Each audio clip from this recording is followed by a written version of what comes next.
കേരളത്തിലെ അയിത്താചാരവുമായി ബന്ധപ്പെട്ട് നടന്ന പ്രക്ഷോഭങ്ങളിൽ ആദ്യ സംഭവമായിരുന്നു 1924 നടന്ന വൈക്കം സത്യാഗ്രഹം.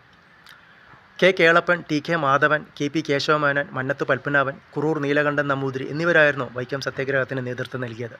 അതായത് അക്കാലത്ത് വൈക്കം ക്ഷേത്രത്തിലേക്കുള്ള പ്രധാന പാതയിലേക്ക് അവർണരായ കീഴ്ജാതിക്കാർക്ക് പ്രവേശന വിലക്കുണ്ടായിരുന്നു. നൂറ്റാണ്ടുകളായിട്ട് തുടർന്നു വന്ന ഈ ഒരു അയിത്താചാരത്തിനും അനാചാരത്തിനും എതിരായിട്ട് ജനങ്ങൾ പ്രതിഷേധിക്കാൻ തുടങ്ങി. 1924 മാർച്ച് 30 ഒരു പുലയനും ഒരു ഈഴവനും ഒരു നായരും രാവിലെ കുളിച്ച് കുറിതൊട്ട് ശുഭവസ്ത്രമണിഞ്ഞ് കഴുത്തിൽ പൂമാല അണിഞ്ഞ് വൈക്കം ക്ഷേത്രത്തിൻ്റെ പ്രവേശന വിലക്കുള്ള പാതയിലേക്ക് അതിരുകൾ ലംഘിച്ച് കടന്നു കയറി. ഈ ഒരു വാർത്ത അറിഞ്ഞ് നാട്ടുപ്രമാണിമാരും അധികാരികളുമൊക്കെ ഓടിയെത്തി.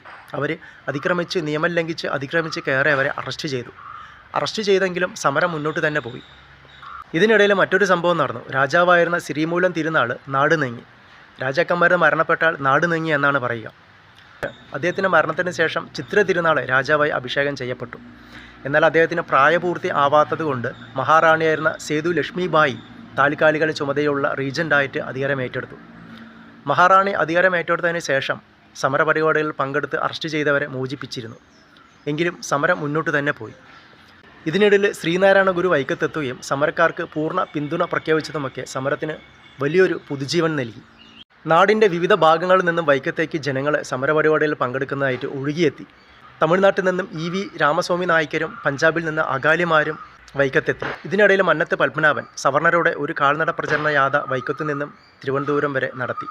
അതുമായി ബന്ധപ്പെട്ടിട്ട് 20,000 പേർ ഒപ്പിട്ട ഒരു നിവേദനവും മഹാറാണിക്ക് സമർപ്പിച്ചു. 1925 മഹാത്മാഗാന്ധി വൈക്കത്തെത്തുകയും സമരപരിപാടികളിൽ പങ്കെടുത്തതുമൊക്കെ വലിയൊരു ജനശ്രദ്ധ ആകർഷിച്ചു. അതേ തുടർന്ന് അദ്ദേഹം അധികാരികളുമായി നടന്ന ചർച്ചയിൽ ചില വിട്ടുവീഴ്ചകളൊക്കെ സർക്കാരിൻ്റെ ഭാഗത്തു നിന്നുണ്ടായി. അതായത് അഹിന്ദുക്കൾക്ക്, ക്രിസ്ത്യൻ, മുസ്ലിം മറ്റു വിഭാഗങ്ങൾക്ക് സഞ്ചരിക്കാവുന്ന പാതയിലൂടെ കീഴ്ജാതിക്കാർക്കും സഞ്ചരിക്കാമെന്നായി. എന്നാൽ പോലും സവർണർക്ക് പ്രവേശനമുള്ള ക്ഷേത്രത്തിലേക്കോ ക്ഷേത്ര പരിസരത്തിലേക്കോ അനുവാദം ഉണ്ടായിരുന്നില്ല. ഈ ഒരു സമരത്തിന് പൂർണ്ണ ലക്ഷ്യം നേടാനായില്ലെങ്കിലും കേരളത്തിലെ അയിത്താചാരവും വൈക്കം സത്യാഗ്രഹവും ഒക്കെ ഇന്ത്യ ഒട്ടാകെ ജനശ്രദ്ധ ആകർഷിച്ചിരുന്നു.